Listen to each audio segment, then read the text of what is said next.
Good morning, everybody. How are you adapting to life at home? I know it's a tough one, huh?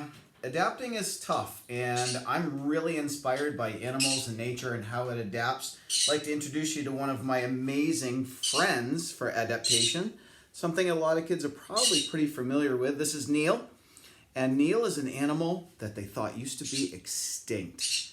If you go to the library and you take out an animal book, it was written before about 1990, which I know for a lot of the kids watching seems like forever ago, but for the parents watching, it was just a little while. They actually had this species, known as the New Caledonian Crested Gecko, listed as extinct in the wild.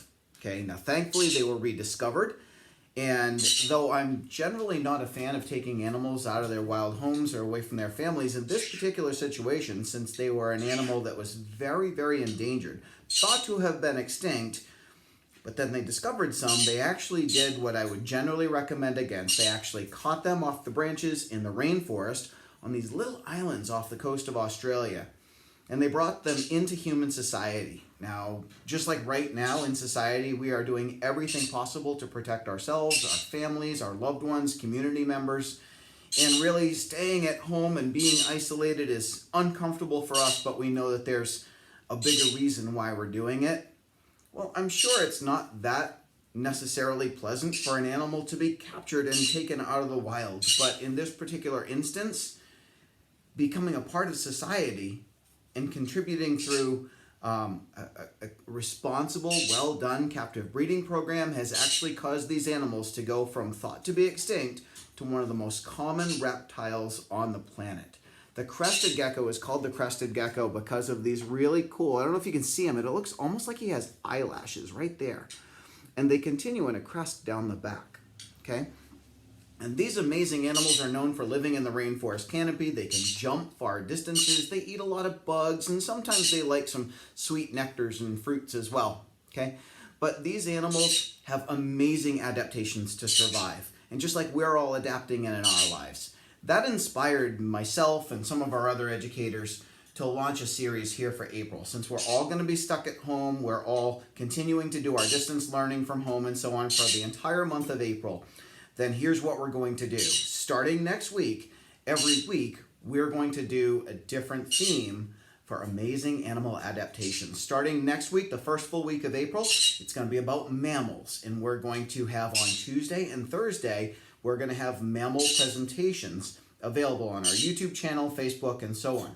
And kids, we're going to have specific questions, little lessons, and things like that to learn and research that you can do, because every Friday, we're going to do a Facebook Live to wrap up that week's learning through our Wildlife Encounters online school. You guys are going to be able to ask us questions about the 2 sessions before that week. So next full week is mammals. The week after that, it's going to be the beautiful birds of our planet. And you're going to meet a number of our bird ambassador animals, some of which maybe you've never met before. And then, in the next week, it's going to be about reptiles, like my friend Neil here, okay? And then we're going to wrap things up in the last full week of April with amphibians and invertebrates. Those often misunderstood and not necessarily liked very much. We're going to learn about how amphibians, and in particular invertebrates, are the keys to the global biodiversity on our planet. Okay, so we hope you guys join us, okay? I know a lot of you are probably trying to figure out, why is Neil called Neil? Okay, well, the crested gecko's got these really cool toes. They don't have any toenails for climbing, but on the bottom, their scales are smaller than the end of human hair.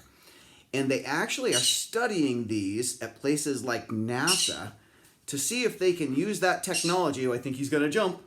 They're going to use that technology to figure out how they can make space boots and other things like that, because these guys can hang on things so incredibly well without any toenails. In fact, they can even climb on glass. Maybe we'll demonstrate that in week 3. All right, so join us for April. Join us for our Wildlife Encounters online educational classroom. And if there are any teachers here, I'm excited to let you know that all of this content that we're putting out for the masses is just a part of what we're doing back here at the Ecology Center to promote education during this tough, difficult time. We just got off a Zoom call with some teachers.